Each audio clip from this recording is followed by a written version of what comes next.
নামাজ পড়ে কোরআন শরীফ পড়ো। আসসালামু আলাইকুম। ওয়ালাইকুম আসসালাম। তুমি সকালবেলা ঘুম থেকে উঠা আমার নামাজের জন্য ডাক দিছো বাবা, এতে আমি খুব খুশি হয়েছি।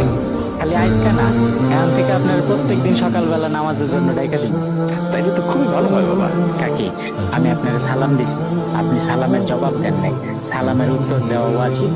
তোমার এত বড় সাহস, তুমি আমার বোন ধরো? না না চাচি, আপনি আমার মিশামিশি ভুল বুঝতেছেন। আমি খালি আপনার সালামের উত্তর নিতে বলছি।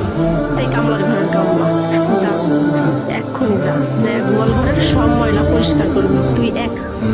আমার আমার উপর রাগ করেন না, আমার মানুষটা ভালো। আমি কিছু মনে করি নাই, তবে আল্লাহর কাছে দোয়া করি আল্লাহ তাআলা যেন ওনার হেদায়েত দান করেন।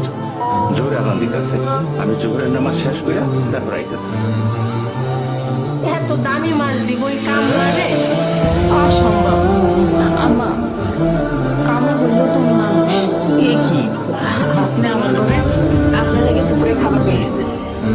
আরে আপনি আবার কষ্ট করে আনতে গেলেন কে? আমারে কইতেন, আমি যাই নিয়ে যেতাম। আপনি সকাল থেকে আমাকে লেগে এত কাম করতেছেন, আর আমি আপনার লেগে এতটুকু করতে পারবো না? আমি সামান্য একটা কামলা মানুষ, আপনি আমার মনিবের মাইয়া, আপনার মুখে এইসব মানায়? এত বক বক করে না তো, খাও। আপনি যান, আমি খাওয়া শেষ করে তোদের বাড়ি দিয়ে মতো। মিনা ভাই, আপনি এটা কি করলেন? তোমার গানা তুলেন কেন? কামলার ঘরের কামলা আমার নতুন করে না পারে মারতে বেশ। একটা লোক এসে আপনার মারলো, আপনি কিছু বললেন না, একবার প্রতিবাদ করলেন না? আমি গরিব মানুষ, গরিবের আবার প্রতিবাদ। আপনি গরিব হইলেও তো মানুষ। আল্লাহর কাছে বিচার দিয়ে রাখলাম, বিনা কারণে একজন অসহায়ের গায়ে যে হাত তুলল, তার বিচার আল্লাহই করবে। আপনি গতকালকে আমার আব্বারে সাদা বস খাট থেকে রক্ষা করছেন, তাই ধন্যবাদ দিতে এসেছিলাম। ধন্যবাদ আমারে না দিয়া আল্লাহর দেন, তার শুকরিয়া আদায় করেন। আমার আব্বারে তো আপনি বাঁচাইছেন, আল্লাহরে কেন ধন্যবাদ দিব?